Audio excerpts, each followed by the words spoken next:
Саламатсыздар ма мұғалімдер? Бүгінгі сабағымызда Google Forms'та тест жасауды үйренетін боламыз. Ең алдымен Google іздеу жүйесіне кіреміз. Google Forms деп жазамыз. Ең біріншісі шыққанда кіреміз. Открыть Google формы. Сіздерде ең алдымен Google аккаунттарыңыз болу керек. Егер Google аккаунттарыңыз болмаса, регистрация жасап кіресіздер. Содан кейін Google формы, міне мына жерде менің аккаунтым кірген. Плюсті басамыз, создать форму. Жаңа форма ашамыз. Новая форма. Название береміз. Мысалға мен 6-шы сынып БЖБ деп көрейін. БЖБ. Мына жерге біз фамилия, имя, отчество жазатын боламыз. Қысқартып фио. Мұнда строка, текст. Өйткені олар өздерінің аттарын жазатын болады. Кетті. Келесі плюс. Бұл жерге уже сұрақтар кетеді. Сіздер алдын ала сұрақтарыңызды бортта жазып алуларыңыз қажет. Мысалға мына бірінші сұрағымызды қойып көрейік.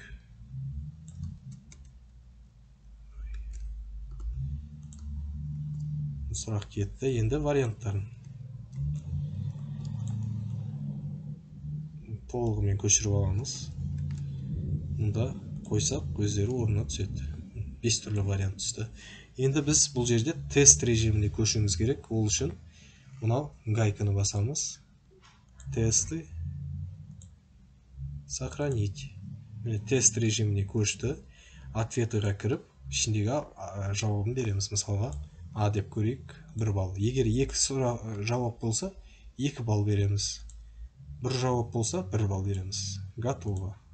Міне мына жерде жасыл болып тұр. Осы дұрыс деген сөз. Келесі плюс басу арқылы келесі сұрақтарды қоса береміз. Мысалы, 2-ші сұрақ қосып көрейік. Міне, мынаны қосып көреміз. Мұнда один из списка бұл по умолчанию тұрады. Келесі ответ варианттары. Мысалға терезе деп көрейік. Ол үшін ответті көрсетеміз. Ответы 1 балл. Терезе. Готово. Енді плюсті басамыз. Енді тек қана тест емес, басқаша да түрін көрсетіп көрейін. Мысалға, міне түп нұсқан сөзбе-сөз қалай аталады дейді. Осыны өздері жазбаша түрде көрсету керек. Один из списка емес, строка деп көрсетсін. Бұған да балл берейік. Мысалға, мен 2 балл беріп көрейін. Онда правильный ответін жазу керекпіз. Мысалға, жай ғана терезе. Бұл жерде 2 рет көрсетсеңіздер, өйткені кіші әріп пен үлкен әріптің айырмашылығы мұнда бар екен. Готово. Мына жерге өзі оқшы терезе деп жазу керек. Егер дұрыс болса. Плюс. Тағы қандай түрлері бар? Келесі сұрақты мұнан аламыз. Плюс. Мұнда несколько из списка осы түрлері өте көп. Шкала, сетка түрлерін таңдауға болады. Несколько из списка деп көрейік.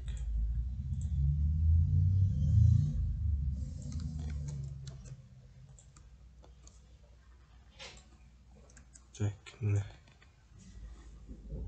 Ответы. Мына жерде 2 балл берсек. Мынау дұрыс. Готово. Мен осылай дайын болды. 6 сұрақтан тұратын БЖБ-мыз дайын болды.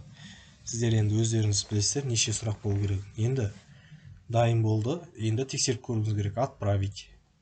Міне мына жерде сілтеме береді. Осы сілтемені көшіріп аласыздар. Және оқушыларға WhatsApp-қа жібересіздер. Олар оқушылар WhatsApp-тан алып, сол сілтеме арқылы өтеді. Өткен кезде былайына шығады оқушыларға.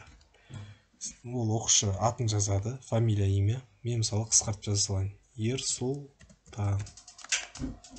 Бірде сервер алмадым, мысалы мен мынаны белгілейін, мынаны белгілейін. Мына жерден белгілей салайын. Мына жерден өзімнің ответін жазамын. Мысалға, мына жерге терезе деп жазсақ, енді мен терезе 2-е жазып көрейін. Қате болу керек. Посмотреть баллы. Өзінің балын көре алады оқшы. 1 ғана балл алыпты. 6 балдан. Міне қате. мына жерде біреуі дұрыс болды. Екі жауап болса, мына жерде біреуі ғана дұрыс болып тұр. Ал егер мынандай жаңағыдай қылып жасасаңыздар, мына жерде 2 балл болса, екеуінен біреуін ғана алатын еді. Ал егер тек қана екеуі дұрыс болу керек болса, мұнда 0 балл беріп тұр. Міне, енді сіз қанша оқушы жауап бергенін мұны ответы арқылы көруге болады. Мына отдельный пользователь деп кіресіздер. Мысалы, Ерсұлтан 1 балл болған, қалғаны дұрыс емес. Сол сияқты барлық оқушы шығатын болады. 1 из 6 дейді. Осы. Енді мысалға мынау 6 сыныпқа А классына дайындасақ, енді Б классына да дайындауға болады. Оны қалай жасаймыз? Міне, кіреміз. Біздің дайындаған формалар мұнда шығады. Біздің дайындағанымыз формамыз мынау. Міне, новая форма емес, бұған атау берсек те болады.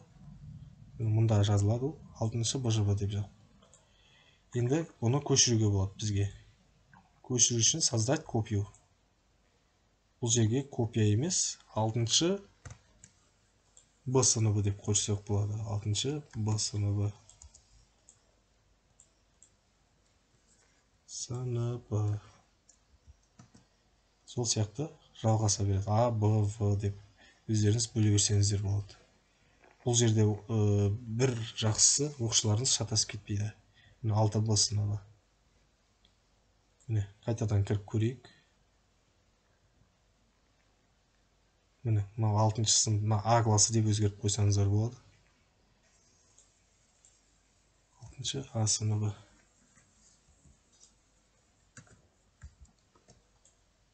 Мына ответтерін көре бересіздер. Отдельный пользователь деп әр оқушының көруге болады. Міне, 6 А Б деп.